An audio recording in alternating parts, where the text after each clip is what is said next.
primeiro passo é tomar conta do espaço. Tem espaço à beça e só você sabe o que pode fazer do seu. Antes ocupe, depois se vire. Não se esqueça que você está cercado. Olhe em volta, dê um rolê. Cuidado com as imitações.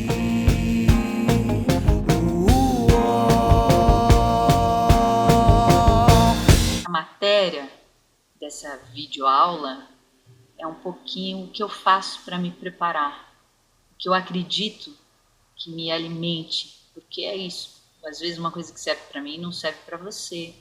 Se você perceber logo no comecinho que não tem nada a ver com você, que é balela, que você já sabe de tudo isso, desliga e passa para outra. Tem muitas videoaulas por aí. Mas essa é a minha, chama Primeiro Passo, tomar conta do espaço. Passo que eu crio para poder atuar nesse espaço maior, que é o Teatro Oficina e que é a vida também. Então, vamos lá. História. Eu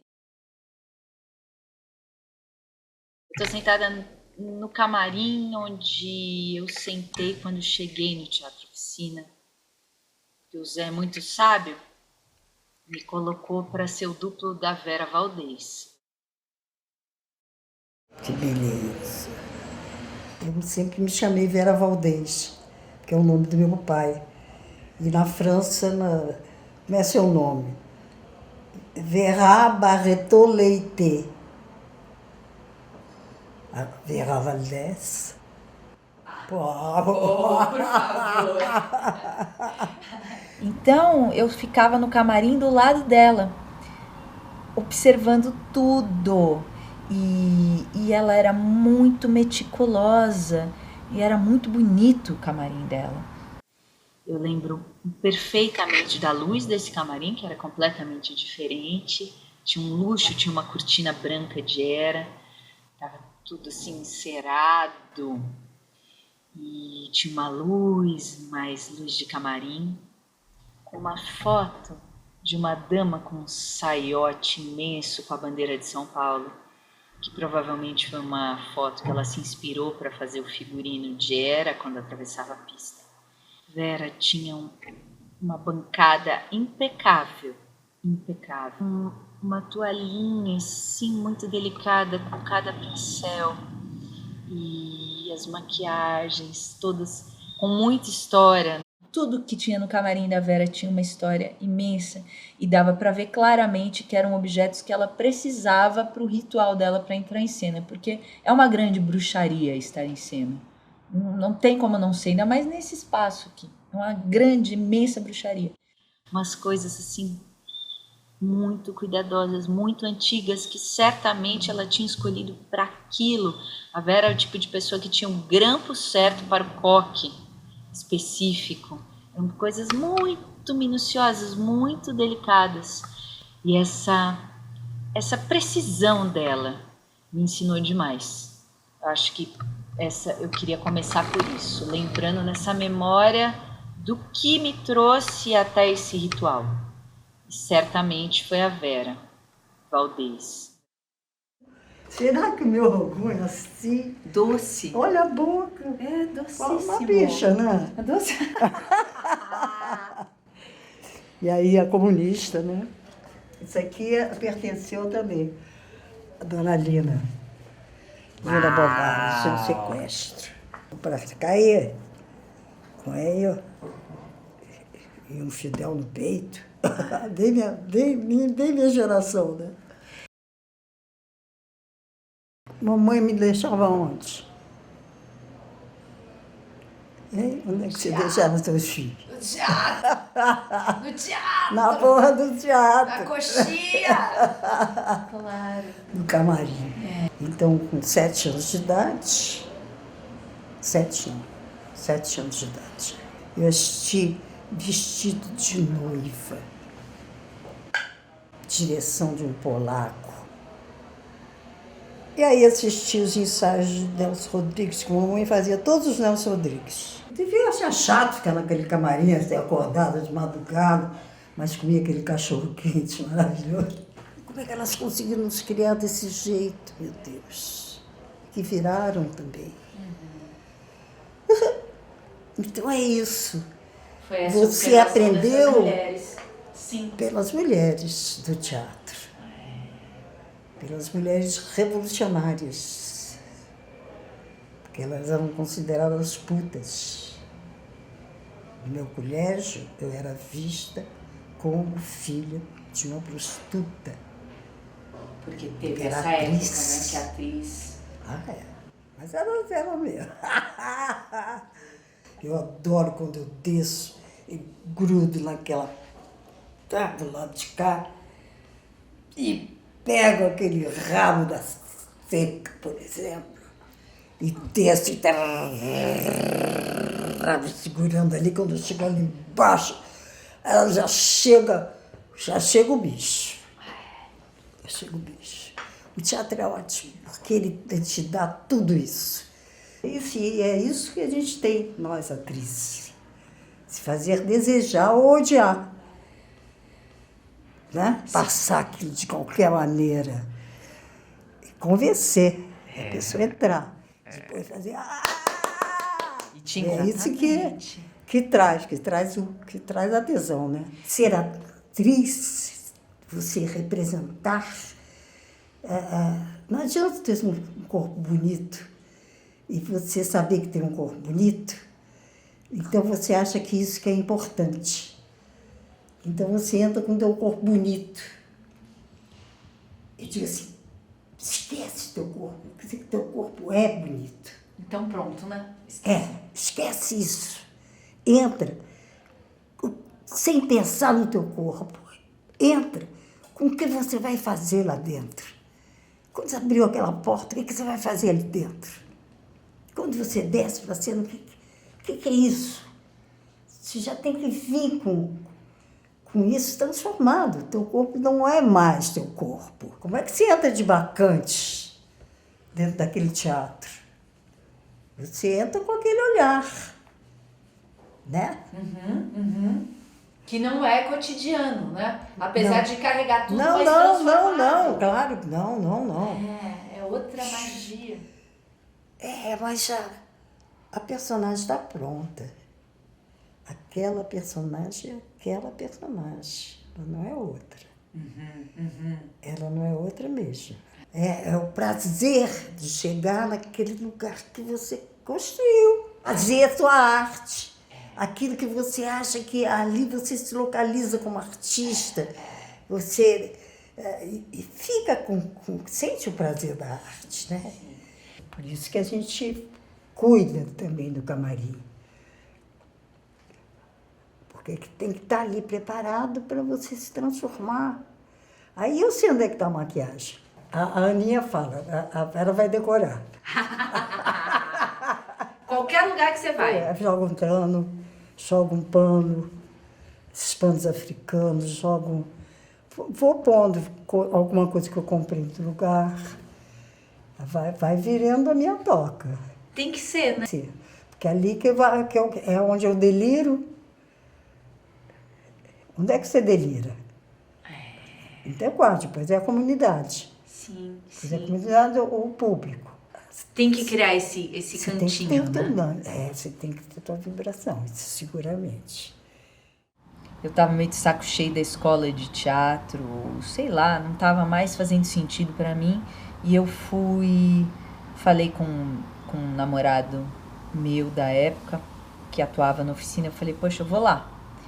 E vim assistir um ensaio. Cheguei cedo aqui no Teatro Oficina, sentei naquele espaço e fiquei vendo a Renée Guimel. Grande Renée. É a essência e o mistério. Fazendo um movimento que mexia com a matéria do espaço inteiro. E aquilo me deixou muito impressionada. Aquela aula, eu fiquei sentada o tempo inteiro da aula assistindo. Fiquei o dia inteiro sentada ali, parei para comer, claro, fazer xixi. Mas fiquei sentada ali assistindo o processo de ensaio. No final, tinha um calhamaço do texto de Cacilda. Os atores foram embora, deixaram o texto, eu peguei o texto. Peguei mesmo. Levei para minha casa, morava na zona norte de São Paulo. Me tranquei no quarto e li inteiro o texto de Cacilda, assim, numa noitada só, e chorei e ri. Eu lembro que era a época do pager e eu mandei uma mensagem para esse namorado, falei, eu vou fazer essa peça de qualquer jeito. E assim eu entrei aqui no Teatro Oficina. Mas contei essa historinha para dizer que a maneira como essa mulher se movimentava e movimentava o espaço inteiro pela sua presença, a maneira como a René Gumiel ocupava a imensidão desse teatro, ela minusculinha, pequenininha, mas gigante na sua estrutura, ela acho que foi o primeiro insight da preparação. Foram a minha porta de entrada, essas duas bruxas foram a minha porta de entrada para a preparação do espaço, o espaço externo. Foi a René que me deu essa clareza da quantidade de massa que eu tinha que movimentar para estar nesse lugar, de ar, de energia, de tudo. E a Vera. Então eu fui do grande espaço para o pequeno espaço. Isso me deu uma completude, assim, como se fosse o começo, né, o começo do trilho e o fim do trilho para atuar nesse espaço, e que eu carreguei para a vida inteira. E claro, cada lugar, cada escola, cada técnica, cada abordagem, nada é sempre o mesmo, mas são coisas que você, na verdade, vai aprendendo a usar a seu favor, eu sinto. Então, essas duas mulheres que são um macro e um micro, a presença, o contato com essas duas mulheres me deram a base para fazer para chegar nesse lugar, que é o lugar o meu rito para atuar.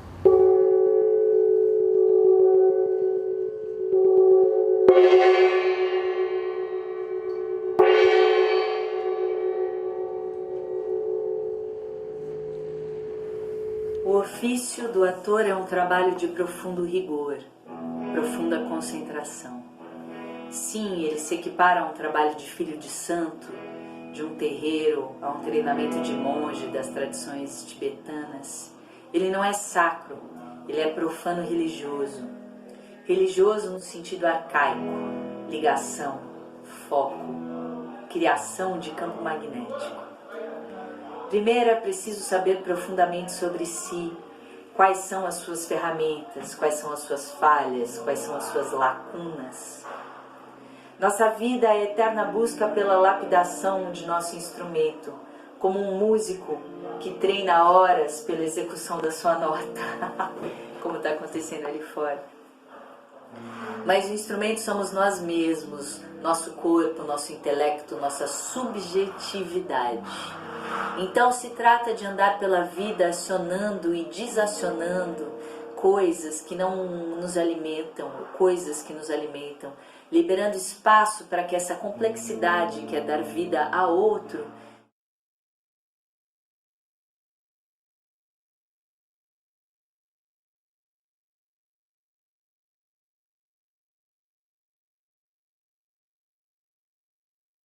E a primeira personagem que eu fiz no Oficina, quando eu fui fazer Cacilda, foi a Dulcina.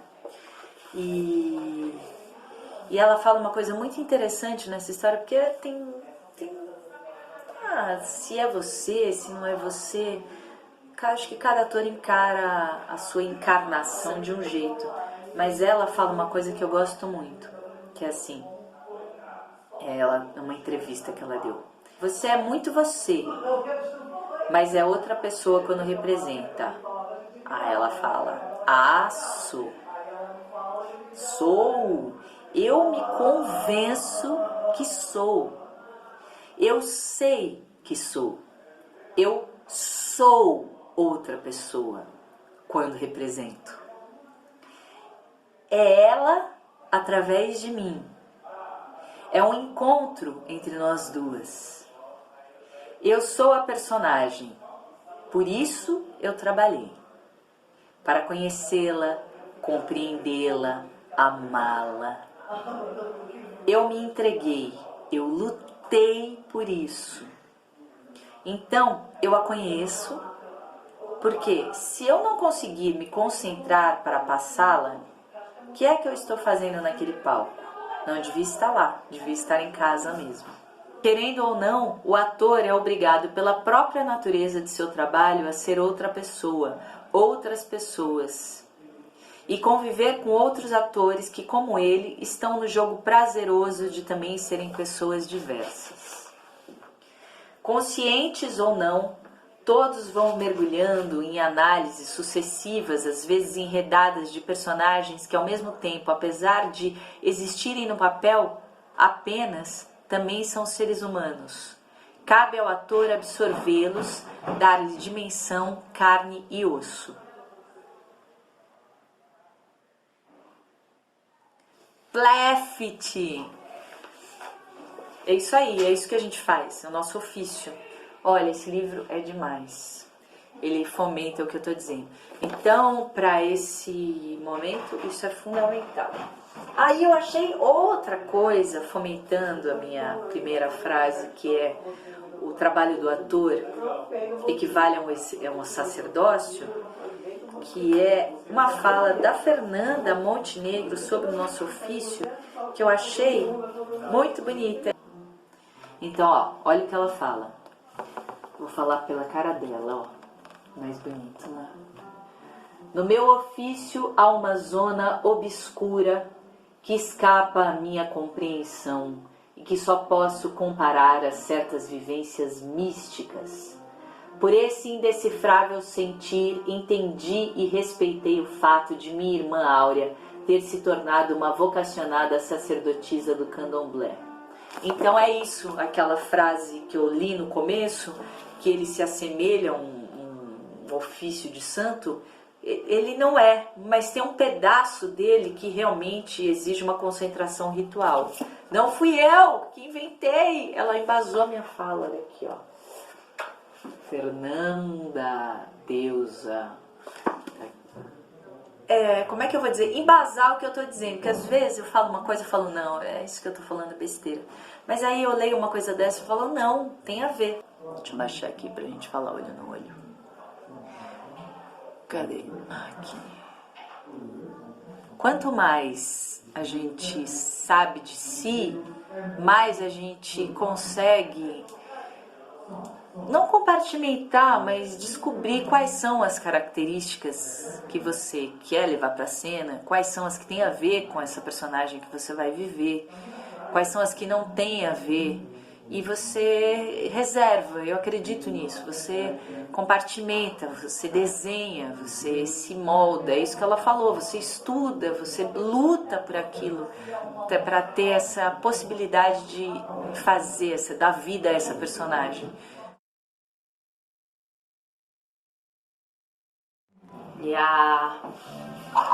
Cheguei no camarim do Sesc Pompeia e esse lado vai ser um pouco blogueirinha, porque eu comecei o ensaio do Bailado Deus Morto. Comecei ontem, na verdade, mas aí o camarim ainda estava sujo, a gente não podia entrar. E aí eu vou fazer uma prática do meu caminho, dos dias de ensaio, dos dias de apresentação. Então, é isso. Eu trouxe falar da limpeza, mas não fui eu que limpei o camarim, mas às vezes eu limpo. Quando não tem alguém, quando estou no Sesc, sou eu que limpo. E sempre tive isso, porque também sempre fui ligada às artes marciais, sempre gostei. Trabalhei com Toshi um tempo, trabalhei durante a minha gestação, e essa prática da limpeza para fazer, que antecede uma ação, ela é importante. Então tem esse livro do Joida, que eu gosto muito, que eu sempre leio, e tem esse capítulo que é o começo. Então eu vou ler um trechinho dele. Deve ter um fundo de ensaio de banda aí, mas você tenta se concentrar no que eu tô dizendo, tá bom? Eu fiz uma coisa outra hora, deixa eu ver se eu consigo, que é... olha que bonito esse ângulo. Antes de começar qualquer coisa, é importante limpar o espaço de trabalho, esvaziá-lo, desfazer-se de tudo o que é inútil e ordenar apenas algumas cadeiras necessárias ou certos acessórios cuidadosamente próximos às paredes do ambiente. Depois limpa-se o chão. Se os atores se derem esse tempo e se entregarem a isso no começo do dia de ensaio, o trabalho tende a ser bom. No Japão, todas as tradições teatrais religiosas e das artes marciais seguem essa prática. Mas essa limpeza não é feita de qualquer jeito, só para se livrar da sujeira. Todas as disciplinas tradicionais têm um estilo particular de limpar o chão, em que se usa água fria com pano de algodão, ficando num estado desperto de consciência e solicitando do corpo uma posição específica. Não devemos nos apressar, ficar distraídos ou pensar em outras coisas. Não devemos papear com outro colega.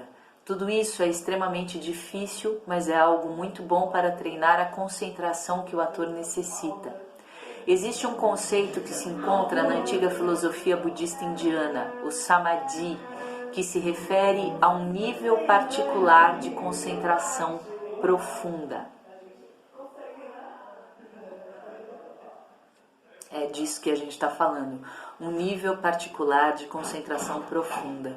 Esse espaço precisa ser criado, e o camarim, esse anterior ao entrar em cena, para mim, é a criação desse espaço. Na vida cotidiana, quando nos encarregamos de uma tarefa simples, devemos tentar pôr a atenção inteiramente naquilo que estamos fazendo. Sentirmos-nos como se estivéssemos cobertos e apoiados pela energia do universo inteiro.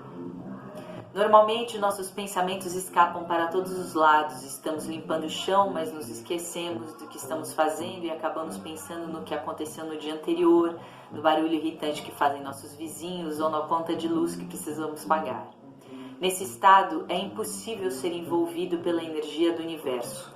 Não importa realmente no que nos concentramos, desde que nos concentremos totalmente. Desenvolver essa concentração ajuda a entrar no estado de samadhi. Uma vez nesse estado, começamos a perceber a existência de algo além da nossa energia pessoal. Existimos em 2 níveis. Não importa onde você esteja, é preciso criar um campo seu, um lugar que seja ponto zero, um lugar de onde se saia, um lugar onde se centra, um porto seguro, silencioso, musical, um portal. Então, a René dizia uma coisa que eu concordo, que é profissional. Então você já saiu com o que você tem, com o que você precisa ter para atuar. Como aí você vai adequando a dimensão. Hoje eu não vou usar maquiagem, hoje o que eu vou precisar para fazer bem, eu preciso estudar esse tempo de troca, então vou usar isso. Você elenca o que você precisa, e aí elencando o que você precisa, você se adequa a qualquer espaço, porque às vezes você vai estar num super camarim, como eu estou agora, e às vezes você vai estar num lugar que não tem nada, então você vai ter que criar essa dimensão. O que temos para hoje? Às vezes estamos num grande camarim, às vezes estamos numa sala com cadeiras de plástico. Não dá para idealizar, dá para criar dentro do possível. Você vai adequar a esse espaço a sua camarinha de hoje. Pois a camarinha, além das coisas que são essenciais no campo pessoal, também podem mudar de personagem para personagem.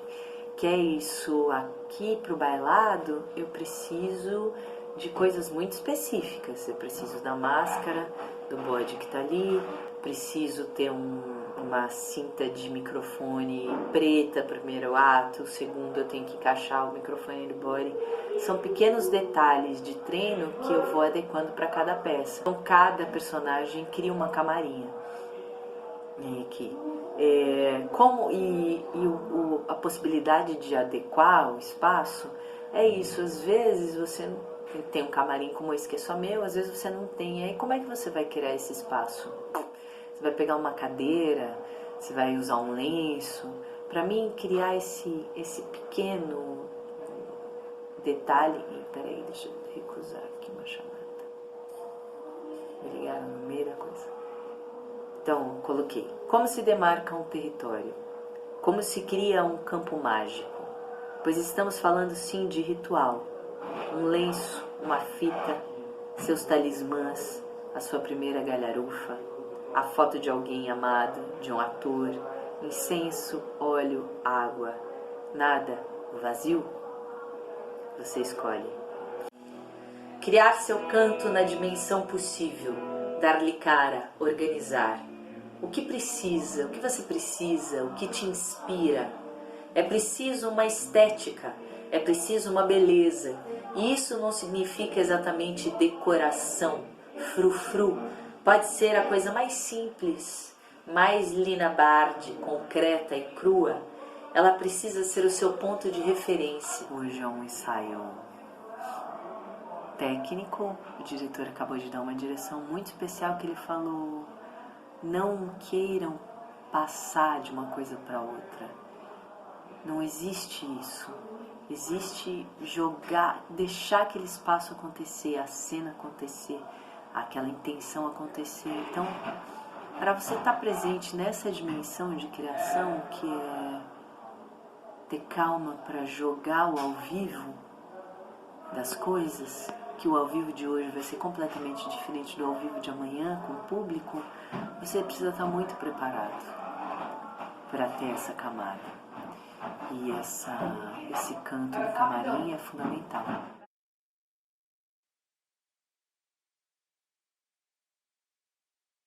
Esse material que está aqui é o arsenal que eu levo para fazer o bailado. Então tem que sair de casa com ele. Cada um sabe do que precisa. E eu levo bastante coisa, porque faz parte do meu ritual. Então, o camarim já está limpo, que é o do Sesc. Então alguém já limpou para mim e eu agradeço essa pessoa que fez essa gentileza. Depois agradeço a Cida que já trouxe meu material para cá, senão eu traria. Então agora o movimento é preparar o meu camarim. Cheguei, tirei o que eu vim, a capa e tal, não troquei de roupa porque eu já vim pronto para o ensaio, com a roupa que eu vou ensaiar. Então eu vou fazer desse momento aqui a minha preparação para o ensaio de hoje.